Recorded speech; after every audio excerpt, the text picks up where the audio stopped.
This is Dan Jurgens, and if you want to have a good time, keep listening to the Krypton Report. Hey everyone, Tyler here to let you know that Southgate Media Group has a Patreon. That's right. Starting at just $5 a month, you get extra content for all your favorite podcasts on the network. You can listen to Patreon-exclusive shows like This Week in Geek, hear interviews with the podcasters of the network. So just go to www.patreon.com/Southgate Media Group. We are constantly releasing exciting and new things. It's a bird. It's a plane. It's Superman. Jason J. Lewis, the voice of Superman on Justice League Action. This is Mark Wade, writer of Superman Birthright, and you're listening to the All Things Kryptonian podcast, including Superman and Supergirl. We discuss games, movies, cartoons, TV shows, and comics. Find us on Facebook, Instagram, YouTube, and Twitter. Hey everybody. So here is part 2 of our Voice of Superman. This is from our interview we did for the virtual Super Friends celebration with voice actor George Newbern, the voice of Superman from Justice League and Justice League Unlimited. Enjoy. Excellent. And I don't think I've said his name on air, so I just want to give a big shout out to Zach Pencil, who designed our logo. So I know I mentioned him, or I linked to him early on, but thank you, Zach, if you're out there. And I see our guest in the green room. So let me just pop up our banner. And just in case any of you tuning in didn't know, we're about to talk with Superman himself. So let's bring him in. Hello, George. How you doing? Hi, Good. George. Good. See ya. Thank you so much for being here. You're welcome. Is the connection up? Yeah, Yes. I can hear you well. Good. I'm going to turn your mic up a little bit, but otherwise your connection is just fine. There's no feedback or anything. All right. So how are you doing tonight? I'm doing fine. Where are you guys looking? I'm in Ohio. I'm talking over you. I am in Wisconsin. Oh, okay. I'm in the birthplace of Superman. Oh, nice. Well, technically a little south of it. It's in Cleveland, but south. Okay. close Gotcha. enough. Perfect. What about you, George? Are you out in California? Yeah, I'm in my little booth here, my recording booth. Just a little bit of work and joining you guys for a little snack here. Excellent. So are you doing like recording work for a show? Yeah. No, actually narrating a book, right? Just trying to. I do a lot of that, especially during since the pandemic. It's been pretty busy, so waiting for other stuff to sort of get going. It's been good to stay busy. All right. Well, first things first, just want to say hi to the Geek of Steel, Luke. He's in England and he's very excited. Hey there, Luke. What's up? And then we have our first fan question before Tyler and I get into our questions. Kristen would like to know what it was like to work with Christopher Reeve and switching channels. So kind of Superman versus Superman. Yeah, it was really neat.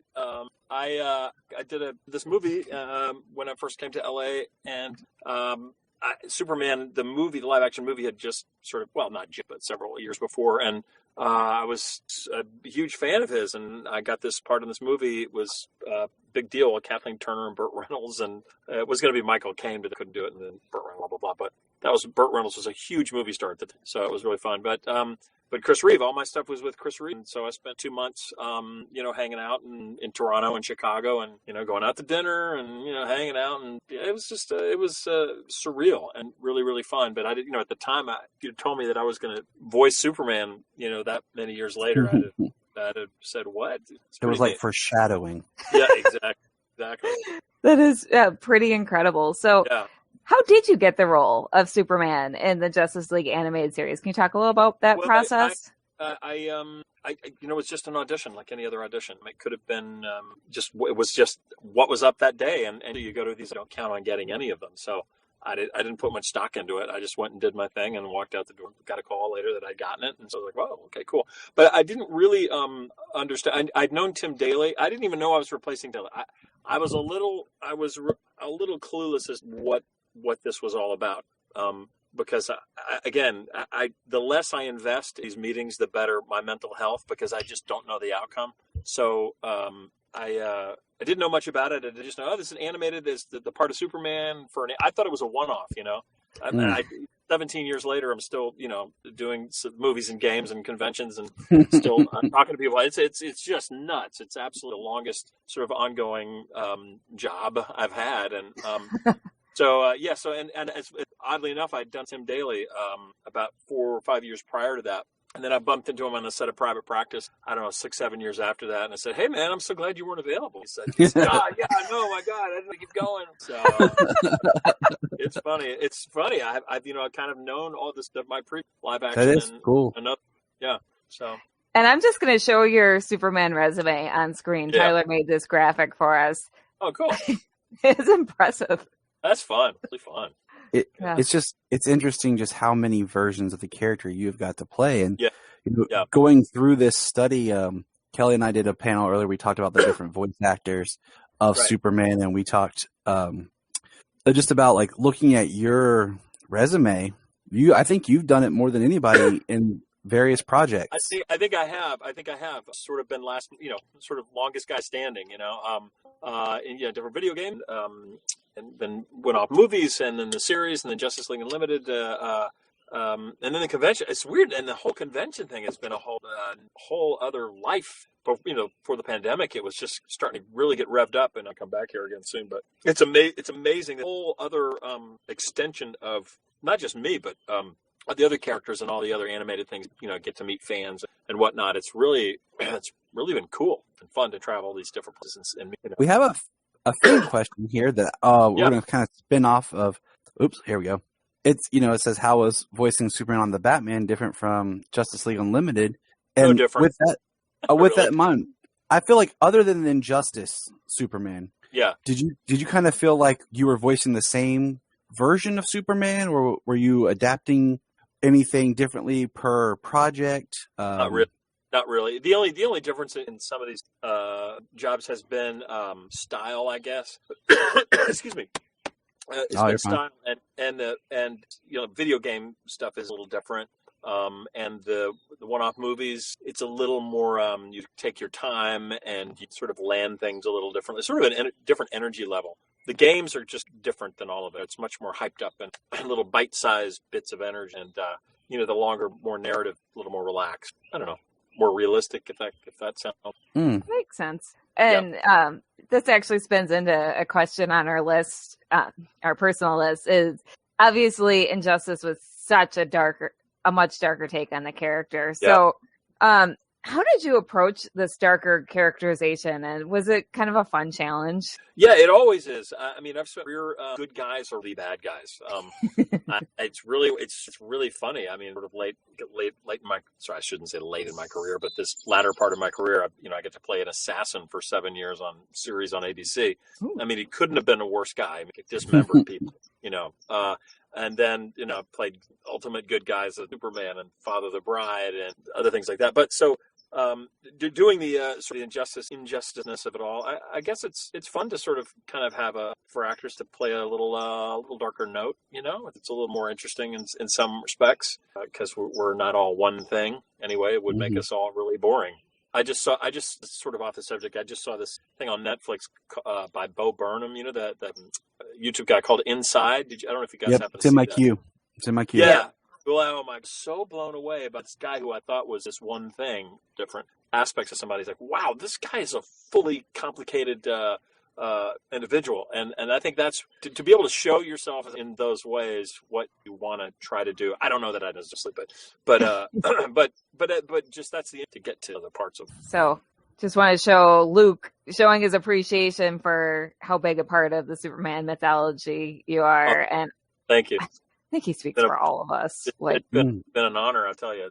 Very rarely do things that you get to connect with folks and have them tell you how much your voicing meant to them as a kid and growing up, and especially with Netflix and these sort of binging availability of folks have been new fans, that have come up who had discovered it as an adult and you on that. So it's really been an honor, especially with an iconic character like that. It was the whole world knows this from the 1930s till now.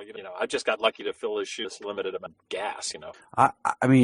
So my wife and I were preparing notes and stuff, and we were talking about, because we watch all the different stuff with our kids. Yeah. And earlier today we got to talk with Jason J. Lewis, who had done Superman for Justice League Action. And we were talking about like our favorite voice of Superman. I was like, I think everyone comes down to George and Tim. Oh. and my wife was like, well, which one do you prefer? And I paused and I thought about it and I said, I'm going to say George. Oh, and I said he delivered some of my favorite lines as Superman. And just like to highlight a couple points. Oh, you were very welcome. And I say this with all sincerity. Just like, revisiting some of the stuff, like your performance in For the Man Who Has Everything. Right. I love that. I love that episode. So good. Episode. Great and writing. now Writing. as a parent, my son is 6 and my daughter is 4. Mm-hmm. Watching that episode now is even more emotional. Yeah. And, your delivery in that. And then, of course, one of the best Superman speeches of all time is in Justice League Unlimited Destroyer, where, you're talking with Darkseid and you say, like walking through the world, like a world of cardboard. And roll of cardboard. Yeah, exactly. He wants to finally break through. And that is one of my favorites too. Great. And great. I will say, just Tim Daly, but I think the writing is different. The writing was different. It was. I agree. And Tim's great. And Tim brought, I think that what he did for that was great too. It was a little more sort of I think my writing and I guess who I am is a little more idealistic maybe, and a little more serious and idealistic, a little more black and white. And I think Tim was a little more sort of a little wisecracking, a little bit to the side and funny, or maybe a little funnier. But I just don't think the writing was as the same. Different. No, more serious take.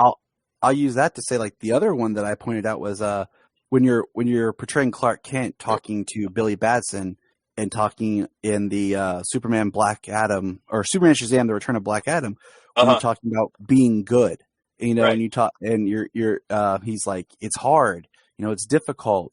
And he's like, yes, being good is hard. And then later as Superman, you're talking to Shazam and you're like, do what's right, be good. And I'm like, that is back to what you said about the writing for your voice. It resonates. Well, thank you. Yeah, I think that sort of sums up Superman's character, especially, so typically DC, which is the sort of, not Batman so much, but the difference in Marvel and DC is the perfect example of Superman. There's not as much. It's pretty much black and white in many respects. There's less gray ambivalence, sort of the way the moral universe works, which is good. You need that, and that's what holds that world together. Marvel's just another thing, but which I love, and I think it's yes, Superman's writing and with the stuff I got to do really plays to that he is that part of Superman. And that goes to Luke's question here: what does Superman mean to you? So. I think that throughout history and art and whatnot, we have the Greek idea of gods and supernatural power, dovetailing and then into the Christian tradition of God and the monotheistic religions of the world. I think that you think of just to say of a Christ figure. Superman is all man and all God and like, and you know what I'm saying. Mm-hmm. So to me, I think it's an important character without being religious, without being in someone's faith. It is a man who has superhuman and supernatural abilities and powers, and also tries to be fully human at the same time. To me, that is kind of what we all aspire to. We are our flawed selves. We are people that try to get it right and always fall short. At the same time, here's a character who appeals to your better nature and says, "It's okay, get back up again and keep trying to making yourself better and making it better for others." No matter how hard it is. Superman gets the crap beaten out of him a lot. As a matter of fact, I got electrocuted way too much for my. So were they actually electrocuting you in the studio Yeah. to get Actually, realistic sounds? Electrodes really hurt. No, but they were very much about reality. Like they wanted real emotion. I mean, yeah, exactly. So that's how voice acting works. What'd you say? That's how voice acting works, right? Exactly. It's like shock and reward. The rats experiment. But anyway, that's what it means. Just that I relate to it in that sort of dualistic way that Superman's written. Luke, says a perfect answer. Thank you so much, sir. I agree.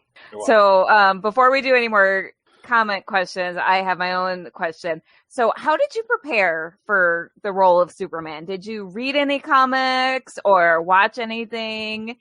No, I didn't really prepare intensely, other than the fact that, I was familiar with comic books. I had a fair amount of comic book kid, but I wasn't really a big Superman comic guy. Or I didn't really follow. It's more like into Mad Magazine, Cracked magazine. Like I loved Archie and Richie Rich, and for whatever reason that was just comic books. But I think that in terms of preparation, the only person I can think of was my big brother, who was an Eagle Scout. He's an orthopedic surgeon. He's 4 years older than me, and he was just sort of the leader of our family. He was like always kind of had a better way to tie a knot and a better way to sort of think about packing the car. And so I looked up to him, just thought, well, how would my brother talk to the people? Superman had all these long speechifying about a lot of stuff. So I just tried to get in that Boy Scout frame a lot of. So that was the extent of my preparation. I mean, Superman is the big blue Boy Scout. That's very. Yeah, he really is. Very accurate. No, I have a question. We'll go ahead and you can answer Kristen's here real quick. Yeah, I know Jason Marsden really well.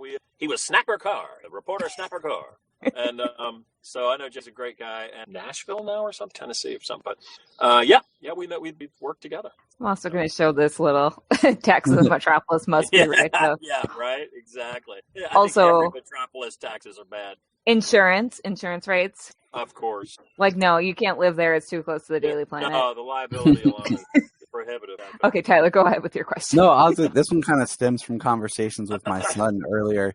Do you think we have hope for an Injustice 3? No, man. I would love it. I sure would love it. I don't know. Warner Brothers sort of has a very disciplined sort of track of what they're doing, and I don't know. I haven't heard much in that way. So I don't know. It'd be great. Crazy fan, wave of enthusiasm. They would do something. I think they've been talking about it for a long time, and I know that Bruce Timm specifically he's said to me he would absolutely do something if Warner Brothers puts their shoulder behind it. You have to wait for the studio. We just love playing that, and he'll always be like, "Well, in number 3, they should have this character, Daddy, and this character, and when's that one coming?" And I'm like, "Buddy, I don't know." So I thought I'd throw that out there. Yeah, right. I was just happy with number 2 because Black Canary that's my favorite character. Yeah, okay. And she had a great storyline. Yeah. Very, very happy. Pretty good, yeah. So, T. Hawkins, Trevor wants to know has been your favorite live action role? You've had a lot of great ones. Live action role. Wow. Fun ones. I think the last one I did was maybe one of my favorites was Scandal on ABC for 7 years. That was one of the best characters I've gotten to play, which is a kind of a bad guy. He got to be bad and funny and get the. It's tough. Spoilers. It's tough to beat that. But I've had a lot of really, really fun ones. That brings me to my question. Yeah. I think I did the math correct, but so it'd be about 1998. What was it like being on the set of Friends? It just was seems a blast. It was a blast. I was friends with Dave Schultz to college, and also Matt Perry was an older friend, and Lisa Kudrow was my teacher at the Groundlings Improv troupe right before she got it. I was taking class from her. And so I kind of knew them, and I was supposed to test for David Schwimmer's part, and I chose a different show to do. Stupid. So I think Schwimmer would have gotten it. Schwimmer would have gotten it anyway. Obviously, wanted to. But it's weird as an actor. You go to these pilot auditions, and everybody auditions. They test 4 or 5 people, and so anyway. So I chose to do something else, but so anyway, to get to do that show was a blast. To come in and do it, and the writing is just so. When the writing is that funny, it's just a pleasure to do. Otherwise, you feel like you're trying to, start a car with no gas in it. That's usually the case.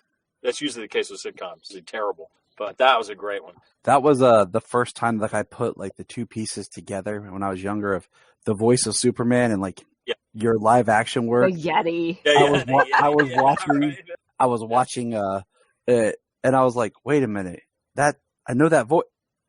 Wait. Oh my gosh! I'm like, wow, he was on Friends. Yeah, it's funny. I can't believe it, and I don't have that distinctive voice. But sometimes when I'm on the phone with different people, like an airlines representative or whatever, AT&T guy, whatever, I've had people stop with us. They guys say, "You're the voice of. Did you do Superman's voice?" And I don't have have that distinctive voice, honestly. So shocked. There are some rabbits that really hear it and go, "Oh my God, you're the." That is funny. So Kristen wants to know, what was Dixie Carter like? Dixie Carter was an angel. God, I love her and I miss her. She passed away a couple of years ago, and she was an angel. And I got to, when I first came to LA, that was my first job in Los. I got to LA in September, and I had an audition weeks later. And the producer was from my hometown in Arkansas, and he was a football coach when I was doing children's theater in Arkansas. But they called me in for the audition, his wife, and wrote it. And I auditioned and I got it. And played my mother. I was like, my God, she reminded me so much of my mother and growing up in Arkansas, very Southern, genteel, because I grew up in Arkansas, so I knew these people. And it was a blast, man. It was such a blast. I kept in touch with all this. I'm still in touch with Harry, producer, and Annie Potts and I are talking. So it's good. It kind of lives on. It's good. And so of all the Superman story arcs you've been a part of, do you have a favorite? Like, do you have a favorite episode from Justice League Unlimited? I know this is like choosing a favorite child. No, I think there are some. Living in a world of cardboard, I love For the Man Who Has Everything, which you spoke about before. I loved. I can't remember the episode because I go to these conventions and so many people know the episode names way better than I do, and what part and what lines I said, which I can't. What is the episode where he good and evil Superman? Brainiac, whatever that episode was where I got to play evil and it's together in the same frame was so fun. I mean, Superman, he was sort of crazy, just sort of crazy Super. I don't remember the episode. That was, another great, and like we were talking about, like the lines that you delivered in the speeches was, that you got to adapt the film version of Whatever Happened to Truth, Justice, and the American Way, which was Superman versus the Elite. Yeah. And I'm just, I guess we're talking, I'm sitting here thinking more and more like, man, you did get some really great writing for your Superman to perform.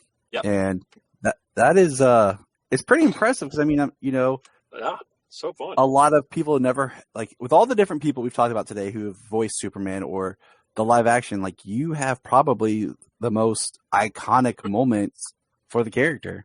Well, I sure, I do what I'm told. So that's how I do. That's why I got married. She's probably watching and thinking, "Oh no, he said that." But yeah, that's what I always say. I got married so I didn't have to make decisions anymore. Oh gosh, happy wife, happy life. You're best off not make. Well, you got to figure out a way to. She says, and then if you can get your word in edgewise, do it, but do it nicely, because otherwise you're miserable. I've been married for 31 years. Congratulations on that! Wow, that's amazing. Congratulations. It's been a good journey and hard journey, but fun. Kind of like life. Yeah. One of the questions I wanted to ask is, when you were asked to audition, or were you just they just said, "Hey, George, can you come do this?" When you were given or played Steve Trevor, were you sad they didn't ask you to do Superman? Like, hey, we're doing a new DC movie. Come be Steve Trevor. It's weird.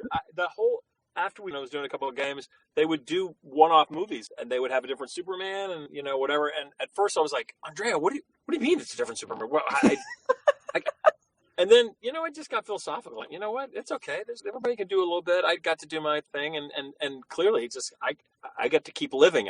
Keeps going on. Whatever this incarnation of it is now, it's fine by me. But at the time, I was a little, but no, it was fine. I'll do it. Steve Trevor, I'm an actor. I'll go do it. So. I mean, Steve Trevor is a pretty awesome character. Like, he gets underrated, but no regrets.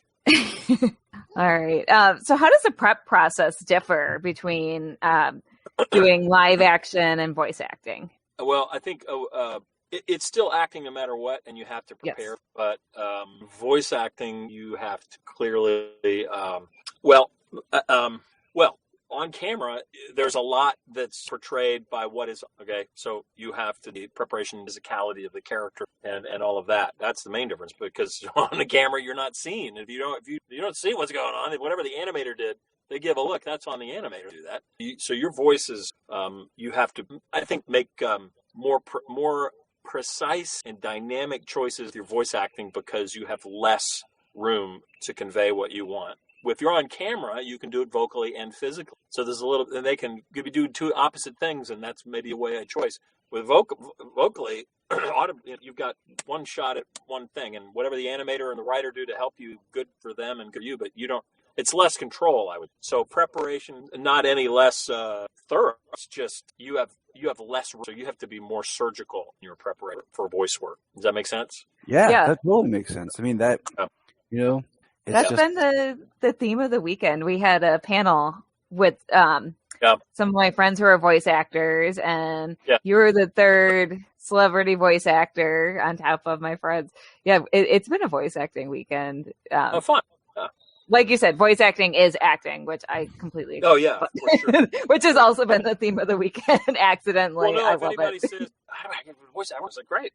But go to an acting class and do play or something, because it's acting is acting is acting. If you're bad at it, you won't be a good voice actor, So, and you can be a very good actor, but be a bad voice. A lot of it is the instrument, and some people have naturally resonant voices that you can't just have it or you don't have it. Mm-hmm. But then after that, a good actor, a bad actor, someone like Clancy Brown is a friend of mine who plays Lex Luthor, right? And his head is huge. His literal cranial cavity is large, and his voice, he'll say hello. It's just naturally resonant, just vibrates in his skull. So he's going to sound amazing doing anything. Yeah. And if he's a great actor on top of it, even better. Someone like me who's got an average-sized cranium, and I was a singer. So I have facility, but I don't have any sort of thing that jumps out and says, "Wow, I love that scratchy voice that guy has." Wow, he's like, so more work on my end to try to kinds of characters and voices. It's harder for me because I have to stretch away. So what you were saying just a moment ago about the choices you make, like physical, I think that would translate back to where you were saying that some actors just aren't good voice actors because they're used to maybe communicating more in the physical realm of. Right. I mean, like right now I'm talking with my hands. I do it all the time without thinking about it. It's very hard for me to just sit here, hands down. So that would make sense to being a great actor, but then it doesn't translate to being a great voice actor. Right. And it goes, absolutely. So how did you get into acting? I started doing theater in Little Rock, Arkansas, 12, and I just liked it, and it was a really good program where I was, and I started. I don't know. I just kept doing it, and coming from a small town, a lot of people have small town eyes in the sense that they're like, okay, I got to do something exceptional. I do something that's really different, and maybe I was a show off, or was third kid of four, but I wanted to. It was different.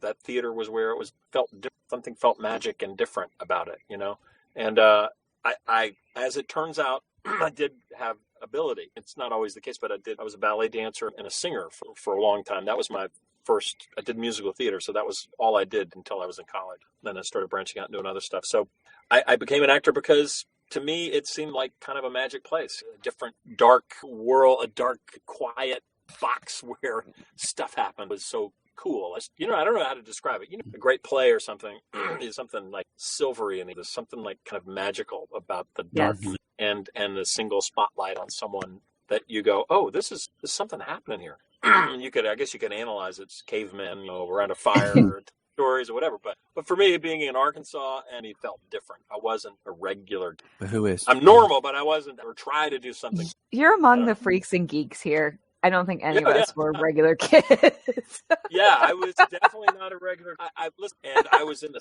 South, and so I'm surprised I didn't get my butt kicked on a regular basis. I didn't, but you know what? It actually made. I was proud of it, and I was good at it. I was good at the things that I did, and if you kind of hang in there and just own it, people who are quote unquote whatever more conventional people in your world respect you when you have a conviction about what you love to do. So if you're convicted and passionate. People respect, unless you're a serial killer. I mean, maybe don't follow that passion. Yeah, maybe don't, please. There's some issues there. Yeah, clearly. So now, is there any projects you have coming up that you can talk about? I know that a lot of times actors are can't talk about it. No, before the pandemic, Broderick played Christian Slater's lawyer, and that came out, a couple months into the pandemic, and after that was locked down. There was nothing. So, and then sort of political in the world and Floyd and all that stuff. And we've had just a big change in projects being done and stuff. So at least on camera for me, I've just had that much, 57-year-old white guys. There has just been less by name totally. So there's been a lot less activity that way. but voiceover stuff has actually stayed pretty busy. So I don't have any projects to talk about necessarily yet. Hopefully, don't take that comment out. You know what I'm saying? It just means that. Oh no! My world, no! They've been writing for me for 30 years, and now finally. Yeah, no, I'm not as busy. Oh, no, George, we're tabloid news. We're gonna splash a headline and be like, George Newbern, angry old white man. No. Well, no, that's also you're. Brinkman, I did not mean to call you white. Okay. No, oh my gosh, I did not mean to call you old. I'll talk now. It's been a long weekend. Yeah. Okay. Drop me out, Tyler. It's been a long weekend. I'm the whitest person in America. Look at me. So, hey, here's a great question. Yeah. Thank you. Would you like to go back to musical theater or acting on the stage again? I would love to do if it comes up again. Although I must say, so much do a lot of book narration, and it's exhausting, and it kills my vocal cords. It wears me out. So I've been doing so much over the last 6 years that I need to do a musical again. I would literally have to stop narration, I think, for 4 or 5 months and just literally rest and build up again. And then I would love to do it, but I don't know. Maybe that'd be great. We had a comment earlier, and I feel bad for missing this in my research, but it's been a busy time as I'm preparing to move. That you voiced and did the audiobook of Sean O'Connell's book. About Zack Snyder's. Yeah, Justice League. Yeah, I did it. It was awesome, really cool, really fun, really neat story. I felt horrible because I interviewed Sean earlier. And somehow I missed that. Like, here I am. I'm like, I missed two things here. It's been a long day. That was cool. But it was an honor to get. I didn't know. I was not aware, honestly, of the back that was going on the just sort of the movement of getting his cut out. That was a big deal to get that done. Yeah. That never happened. Never. I mean, I think just from a filmmaking point of view, I read a lot. It was long, but I loved it. From just a film point of view, like the fact that I was saying from just a film point of view, like the idea of like the director's cut process, not even just that it's a comic book film, just that whole thing is crazy. I heard someone stated it'll be studied in film school and stuff for years of how the process and the two different versions and. Oh yeah. Sean's book was detailed down to the last bit, and it was an exceptional event, regardless of it. You're right. They just don't have the time or money to ever go back and they make a decision and that's it. Director's cuts are really longer, but the thing about this was they brought in somebody else that had a totally that didn't make any sense, honestly. I don't know why they should have had him finish. Yeah, it was so stupid, but it was crazy and better. I felt for Ray Fisher all throughout that, but then when that cut was released, I was like, "Whoa!" I was so happy for him that his hard work got shown. And then the actors, a rock in a hard place that too. So, would you ever travel up to Vancouver and appear on one of the CW shows in like a small cameo or anything? Heck yeah, in 3 I would. I love working in Vancouver. I've worked there. I love it. I do it in 3 seconds. I just, absolutely. One thing I've always appreciated with especially with Superman, it seems like that character and that world really pays homage to legacy. You see previous actors come back for parts, especially with the Lois Lane character. You see the previous Lois come back as maybe the current Lois's mother, depending on the time frame and stuff. Yeah. I wanted to do that. Crisis on Infinite Earth. Yeah. I wanted to be in that. It didn't work out. Oh man, that would have been awesome. I know, right? I would have geeked out. I think you could play I think you'd make an awesome Jor-El. If you put you in. That'd be so fun. For fun, right? Okay, everyone tweet this. It happened. Well, you can't. Yeah, George Newbern for Jor-El. Let's make that happen. G.O. for Jor-El. That's right. That'd be amazing. It would. I mean, I know that you did an episode. I think it was just one episode of Grimm, right? It was just the one. Yeah.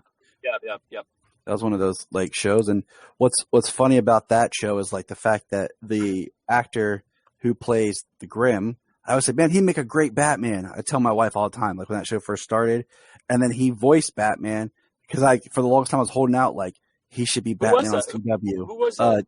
David. I can't pronounce his last name. No. David starts with a G. I'm horrible with name pronunciations unless I hear it. But Gutierrez. Yeah. Okay. Yeah. I think I know you. So yeah, the main Grimm. The main Grimm. Yeah. But. So George, do you want to talk a little bit about the other audiobooks you've worked on? I'm a huge audiobook fan. Gosh, I've done 400 and you can go on Audible and check them out. I've done a ton of biography. Gosh, just a Dr. Dolittle, The Voyages of Dr. Dolittle. I'm doing a biography now about Doug Tompkins, the guy who, he was CEO of Esprit Company, and he was a big conservationist. Just recently passed away. So, but gosh, Go to Audible. You check it out. That's 400 books so far, and I've done a bunch of. I did all the Otherworld series by Tad Williams, and that was bananas. I get these books, and the science fiction ones especially are. I had 150 characters in one of those books, and I have a big list. I write the characters' names down. And I have to assign a voice to them, and I have to refer and remember track of who's talking and what accents I can do. And that's the other thing. I don't want to appropriate accents at the same time. If it says someone's Indian or, Hispanic and I'm having to do all the characters, you're in your car listening to this book, or you've got to differentiate them, right? So, right. I just happen to be the narrator, so I'm trying to be sensitive. Yeah. It's crazy. It's a whole other thing. So, how do you prepare for like the audiobook? Because I was sitting here thinking as you were talking, it is a complete other animal because you're acting, you're directing yourself, you're acting all the characters, you're editing it. I've got Pro Tools up here. Just show you my session. Get it to come up here. Where is this? Hold on, computer here. So this is swing it around here. That is what I'm working on right now. So that's the waveform of the book, right? So like wherever I am, I'll go here and I'll record. So this will my days. So this will give me 3 seconds before I'm talking, and now I'm recording us talking right now. That's happening. But anyway, so that's what I do, and what I'm actually talking to my iPad, swing it over, and I've got the text here. So I'm basically got one hand on the mouse and my left hand scrolling down and reading and watching the waveform. So it's like this, you're doing this, at the same time, patting your head and rubbing your stomach. So the audiobook world is very different because you have to sort of a jack of all trades. It sounds like it. It's really interesting, and it's actually the hardest thing. It's way harder than on camera. It's way harder than anything else, and it pays the least. So there you go. Anyway, do you with any kind of prep work for an audiobook? The prep work like you're talking about the different characters. Yeah. Well, it depends if you're doing nonfiction, it's your research is what, the pronunciations, just be familiar with it. And it's mostly just looking up pronunciations. But for fiction, you get a murder mystery or you get a science fiction or whatever, you need to know who's the protagonist, who's the narrator, what first, second, third person, what are we doing to paint the story for the listener. I mean, this is different than animation. This is just listening. So you're having to speak slower, paint a picture with your voice in a way that is different than animated voiceover, than commercial voiceover, than on camera. And I don't know, it's really hard. And you have to do it. I'm sitting in the studio for 6 hours a day, and it's not for the faint of heart. Wow. But it's cool. It's cool. It's actually really satisfying work, but it's freaking hard. It's hard. Because I get bored. I'm like my attention span of a squirrel, and I'm like, I want to look at my phone or whatever. You just have to be engaged, and I get bored. I'm just saying I can't not focus on it 100%. And it's not my personality. I have to really work at it. It seems like you're someone who when you're with people, you're feeding off their energy and you're exchanging dialogue. So like the on camera or the voice work, because hearing about the process that. Yeah, a lot of those Justice League cartoons and stuff are done where it's more of everyone together than we're all together individual sessions. Here and see that. Yeah, it's very solitary. Do you do the book? Do you do it straight through, like you start chapter 1 and you read through, or do you go like maybe per character? Or no, my God, not really difficult to do. I believe it would be, but I just you start beginning. And Dan Musselman is a publisher at Random House. He just said to me, "You know what? Just tell the stories. Just start at the beginning, slow down, tell the story, and don't rush to the end, and don't like a horse to the barn at the end of the book. Sometimes I'm almost done. And then you send it all in. You upload it. I have editors in New York and wherever, and they get it, and they'll go comb through it with their editing stuff, and 53 mistakes. And so I'll make a file for mistakes, the PDF with the stuff that's highlighted, and I'll go through and the hardest part is remembering what voices I've done for what, because it's been maybe 2 months since the last time that book, and I've done 2 other books or 3 other books. Yeah, so it's hard. It's fun, and it's hard, and it's a whole other world. You've got rabid audio. Yeah, there you go. I mean, you guys are really watching it. I get my butt handled about mispronunciations. Like, where'd you get that guy? He didn't look up that word, or he said the word wrong. Oh no, I'm not like that. Oh, I good, just consume them, and I appreciate them. But no, I'm not like that. I just am rabid, and that I am constantly. I mean, with fiction, it has to be crazy. Like, you ever call? Like, do you have access to like the author? Like, hey, how do you properly pronounce this character so that what you communicate and what I communicate is the same? Because I think I remember reading the story, like the Harry Potter, like the person who did the audiobook for the first Harry Potter book mispronounced Voldemort's name. Of how the author intended it, and then because of the audiobook, it stuck, and that's why everyone now says it the way that it was on the audiobook. Oh my God, I can't even tell you. I've run into that a couple. But the good news is I've got a search function on when I've got the PDF. It's called iAnnotate, and I'll punch in a word like character's name Stacy. Crap, is the person all the way through? How is this? And Stacy comes up 450 times. Boy, I better get that right. I better make sure that I know that she's Irish or Indian, whatever. And then, but another word comes up 6 times. I think, if I screw it up, I can pop it in 6 times. 400 times is a problem. To go back and read, that's hard. So you got to make sure. Kristen is saying Jim Dale, which that was. Totally. I've mastered. I've had to do books that had equally amount the number of characters. It is a crazy making time, but it's fun. It's really fun. Yeah, like Jen says, this is super interesting. Like, I'm going to have a new appreciation as I listen to those. So thank you. Yeah. Listen, it's easy to be a bad narrator, but it's really hard to good or, your brain is like, it's like kind of pulsing, just trying to listen to it as a symphony. And at the same time, make sure that the gardener, when he goes by, the noise isn't in a thing, I kind of hear, it's crazy. It's fun. It's fun. It sounds like a fun challenge. It sounds like you don't shy away from a challenge, clearly. No, I don't. I like this. I hate to get waiting by the phone. It's not good. This is something I don't wait by the phone for. I get to work, and I have relationships with publishers in New York, and thank God they're generous, good work, and that's great. I'd stay busy me, happy life, happy me, happy wife, happy life. Well, in this last year, obviously, like we discussed, it's hard to stay busy and stay sane. Yeah. No, it's so true. They say that. What do they say? If creative people aren't creative, they create problems. Yeah. That's kind of the way it is. That's accurate. So creative people need to stay busy at something creative in some respect, or else they will that's why you have so much dysfunction, I think, with actors, writers, directors who turn in themselves and drink and do drugs, and the whole thing is just because they either have too much outlet or not enough outlet for who they are. So very true. Have you done any other virtual cons in the last year? Say what? No. Oh my gosh, I am botching this interview. I am sorry, George. I showed up as Lois Lane, and then you got like bargain basement Lois Lane, whatever that is. What? No.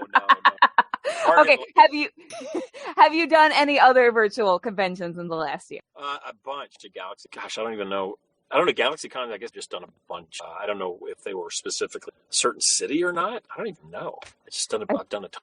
I feel like once you start saying yes to one of the bigger conventions, they just keep asking you. Honestly, hopefully, I want to get funner and longer when you get to some more people. But otherwise, doing stuff. I completely agree. I miss in-person cons. Like that's why we started this, was to kind of take the place. And of course, it's good for a while. I don't think take its place, but it's good as a bridge. Yes, but luckily things are starting to get back to normal. Yeah, absolutely. Kristen says we hope to see you in Metropolis for hugs. Yeah. Yes. And now, George, I'm going to bring someone on who, his name is Trevor. He is an artist, and he's donated 3 pieces of art to our Actors Fund giveaway. And what he does for a lot of celebrities is he actually paints for them. And so if you're all right with it, I'm going to bring him on so he can show off his art and like give you a spiel, because he would like to give you some art. Oh, cool. That's lovely. So welcome, Trevor. Hi, Trevor. Hey, George. How you doing? Where are you? I'm in Norcross, Georgia. Norcross, Georgia. Basically like North Atlanta. Okay, north. Nice. Got it. But cool. I like your hat. Oh, well, thanks. It's it's one of many. But I just want to say thank you for all you do and all you've done with the Superman stuff. Made my life a lot happier. Thank you. But when I started going to the Superman celebration, like in 2008, I'm an artist that does pop culture stuff. I call my work intuitive pop because it's basically like if Monet and Warhol had a car crash and their work collided, that's how I feel about it. Yeah. But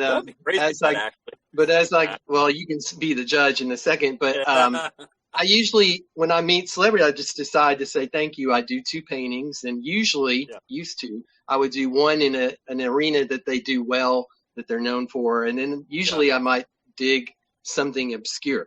In your case, I'm strongly tempted to do 2 Supermen. But anyway, here's was the one that Helen Slater signed for me. Like, she didn't keep this one. This was her. Oh, that's neat. Smallville. Cool. Diane. Neat. And Jeff East. Yeah. Nice. And I got both of their signatures on different years. Cool. This was one of my first. It was Ned Beatty. Oh, Ned Beatty, nice. I've worked with Ned Beatty. Ned Beatty was in Margot. Nice. Sure. Very nice. And as far as the voice, this was I'd given a painting to Tara Strong, and I did this one. Kind of did a mashup between. Oh, cool! Yeah. Between several of her voice parts. Cool. Love it. So anyway, I would love to send 2 things on to you through your channels. Thank you. And if you would autograph one and send it back, that would be. Sure will. That'd be great. Oh, yay. But thank you all. And again, thank you. And you're welcome. Yeah. Oh, I was going to say, what Kristen put in. I don't know if anyone saw. Ned Beatty just passed away. Yeah. No. Just now. Oh, my. Kristen really? put it up. Yeah, she put it up a little bit, and I was checking. It just, I pulled it up, and it was looking, at 2:58 p.m. today. Sorry to hear. He's a great guy. I really liked him. Wow. It's crazy. Yeah. Yeah. Well, we're not getting out of this alive. That's oof. Well, anyway, if anything comes to mind, like what anything that you would like that you've never had before in the way of fan art, or speak now, or then deal with my joke. Yeah, thank you. I appreciate whatever you. It's great. Okay. Thank you. Well, thank you, and thank you very much. Thank you. Nice to meet you. Stay cool there. Enjoy. Oh, it's 93 here today. Oh gosh. Thank you. We're just getting started. I know. Oh my goodness. I remember I grew up in Arkansas. Oh my goodness. And Trevor, before I drop you out again, thank you again for donating. Like, I really appreciate it. And I'm going to drop you out. Okay. Thanks. Bye, Trevor. Thank you, buddy. Bye. And George, is there anything, since we're at the end of your panel, even though I've been having so much fun with this, is there anything else you would that we didn't cover that you would like us to know, that you'd like to share? Not that I can think of. I know. I know. The guy who does my voiceover stuff has a link. If you want to put it up, it says Celebworks. They want to do autographs or whatever. I think there's a link. Oh, that's right. Thank you for reminding me. And I think it's either, I don't know how you put it up here. You can put it up there, actually. I don't know how you. But if they wanted to do autographs and stuff, they can go to that and they send it to it back out. Do that. Yes. Let me just pull this up and I will do a little. Yeah. Cool. So I'm going to screen share so people can see it. Okay. Cool. Because I know a few people were asking because. Yep. Yeah. So that's it. Yeah. I don't know if I think that's a store, and I think, did she send you that link? Yeah, she sent me the direct link. So yeah, okay. So yeah, we did link to the direct link. Yeah. I meant to have it pulled up and then I didn't. Okay. It happens. No worries. So before we let you go, I want to announce our final total because I know that the Actors Fund is close to your heart too, and that's one of the reasons you agreed. We made our goal and we raised $1,020 total. Great. So yeah, considering how small we are, I'm pretty proud of that. That's really great. So thank you for being here. This has been so fun. Thank you, George. We started with Batman on Friday night with Diedrich Bader and ended with Superman. Great. I know Diedrich. I love Diedrich. All right. Will you do the Superman voice before you go? Okay. I'm sorry. Welcome to StreamYard. Welcome to StreamYard, everybody. Get to the Watchtower. Let's go. Come on. Kelly, Thank you. Tyler, I do it shouldn't have right. put you on the spot. I've been doing that all day. It's me yelling. It's me yelling. So, there you go. I watched the first couple episodes of Justice League, just rewatched them, and I'm like, wow, poor George did a lot of grunting. I did a lot of screaming and grunting and electric being electric. All of that. Did they just like torture you? They did. I didn't enjoy that. That was my least favorite part of it. All right. Well, good to meet you guys, and we'll see you again soon. Good to meet you, George. Hopefully see you in person. Okay. Have a great night. Thank you. You too. Thank you. Bye-bye. Do you enjoy listening to Southgate Group Podcast? Well, I know I do. And do you want to help support the show? Well, the great way is you can help support shows without having to give any more money. Just go to southgatemediagroup.com. There's a link at the top to log into Amazon. Just log into your Amazon account, shop like normal, and part of everything that you buy goes back to help Southgate. It's simple, and you're just doing the same thing that you do by buying stuff on Amazon. Hey, it's Tyler. I just wanted to say, if you're enjoying the Superman podcast, check out some of our other favorite Superman-based podcasts. We have The Aspiring Kryptonian, The Last Sons of Krypton, a new one that I discovered called Digging for Kryptonite, which is a great podcast, as well as my good friend Zach over at Always Hold On to Smallville, Luke, Bug, the Geek of Steel podcast, and of course my brother from Mr. Phil Parrish over on Capes and Lunatics, who is the master of all things podcast. So just check those out and